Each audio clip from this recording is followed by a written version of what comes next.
Hello everyone. Today we will solve a problem called count and say. So let's see the problem statement. It says that count and say sequence is a sequence of digits, strings defined by recursive formula count and say of this is the base case of 1 is 1, and for any number n it's run length encoding of count and say of n minus 1. So there are a few terms. One is run length encoding, and then this count and say is defined by this recursive formula. So let's take an example. So first let's understand run length encoding, then it will be clear. So if we have a string which represents some numbers, some digits, uh, here if we have multiple occurrences of uh, some number, then we write, so here 2 is occurring 3 times. So we write 3 2. So here you can see 2 is written as 3 2. If some number is occurring one time, we will write 1 times that number. Similarly, here 3 is written as 2 3 because 3 is occurring 2 times. 2 2, 3 2. 5 is occurring once, so we write as 1 5. 1 is occurring once, so 1 1. So this is run length encoding of this string. Now our original problem is that if we have, let's say, count and say of 4, then we will find run length encoding of count and say of n minus 1, and we will recursively go on. So for example, here if you see, for base case 1 it's 1. So this is the run length encoding of n equal to 1. So what is the run length encoding of this? It will be 1 times 1 because 1 is occurring once. So here it's 2, and then here 1 is occurring 2 times, so we write 2 times 1 2 1.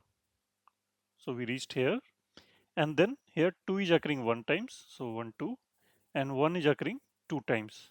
Sorry, 1 is also occurring 1 time, so 1 1. And now we have reached n equal to 4. So this was for n equal to 4. So let's run through this example once again so that it's clear. Implementation part will be very trivial. So for, let's say the input is n equal to 4 and the output is this one that we just saw. So count and say of 1 is 1. Now count and say of 2 is run length encoding of 1 less. So uh, 1 less was this 1, and its run length encoding is 1 1. So for 2, this is the value. For 3, what will be the value? Run length encoding of whatever was the solution for 2. So for 2, the solution was 1 1. So for 3, it will be run length encoding of previous. So 2 1. For 4, it will be run length encoding of 3. Count and say of 3. So 1 2 1 1. 2 is occurring once, 1 is occurring once. So what will be the way to implement it? What we will do, let's say we have count and say of n, then of course base case is if n is 1, then return 1. Otherwise, what we will do for I equal to 1 to, let's say, n minus 1, what we will do, we will get run length encoding. So let's say we have a function get run length encoding of some previous run length encoding. So we are starting from 1, let's say, and for base case it's 1. So for 2, we will find the run length encoding of this value 1. So whatever is the current run length encoding, and we have initialized it to 1, the base case. So this will, first time it will calculate count and say of 2. So this RLE will be updated to this value. Now we have count and say for 2. So we can calculate count and say for 3 by passing this value here and again getting the run length encoding. So on until you reach n. And then you need to define this function get RLE that takes a string. For example, let's say 112. I'm giving an example, and it should return that 2 times 1 and 1 times 1, 1 times 2. So something like this. So now let's write the code for this. And the time complexity will be if we have n. So we are running this loop for n times, and let's say we are for each value we are calculating run length encoding, which can be the number of digits. So let's say there is some average number of digits d, so n times d. Now let's write the code for this. So let's initialize a variable to run length encoding of 1, and if n equal to 1, then we return this value. Else what we will do for, so we will run this n minus 1 times. So I is actually not used here. The goal is to run it n minus 1 times. So if you see this example, n was 4. So this base case we already have 1. So next we run it for 3 more times. So we will run it for 3 more times. You can use any loop. I is not used here.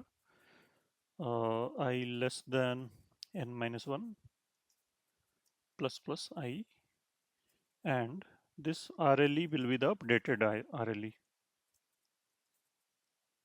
and we will pass the previous RLE. Remember that slide where we were starting from 1, then 1 1, then 2 1, then 1 2 1 1.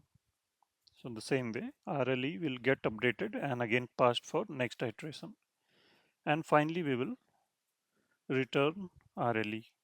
Now our task is to implement this getting of RLE, which takes an string which has these numbers and returns its RLE string.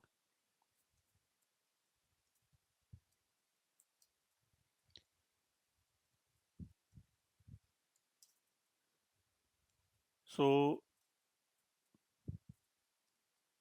so we know that its value is more than 1, so we can avoid the base check. So we can assume that its length is at least 1, because we are, if length is uh, less than 1, in fact it's given that n is between 1 and 30. So in base case we are returning, so s will be more than 1 when we are calling it. So first character is C, and our goal is that, so how do we calculate it? So we start from some character and keep on going till we find a different character, and whenever we go to next character we increment the count, like how many uh, same letters has occurred. So in this case C will be 1. Then next time we go to 1, we see that it's same as previous character, so count is 2. Next time we go somewhere, if there is a third, some different character, we will know that 2 times the previous character occurred. So let's update the result.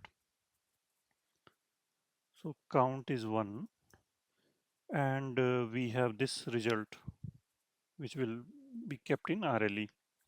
So for 0th character we have already taken. We will start from first character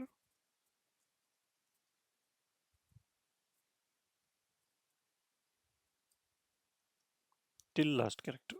So if current character is same as C, the previous character, so C will be updated only when we encounter a new character, and then we update this RLE, like how many times some character occurred.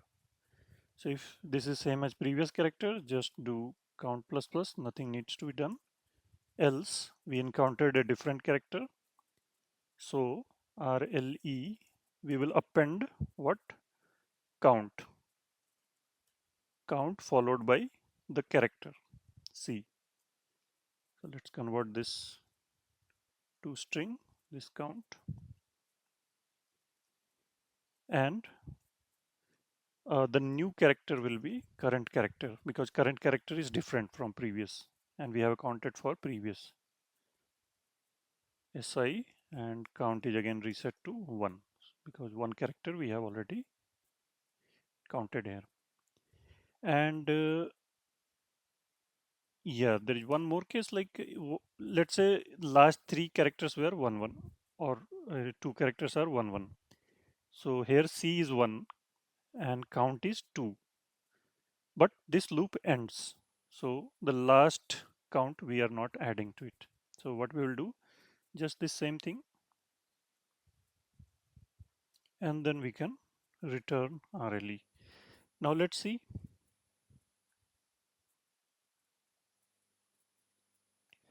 Uh, so int count,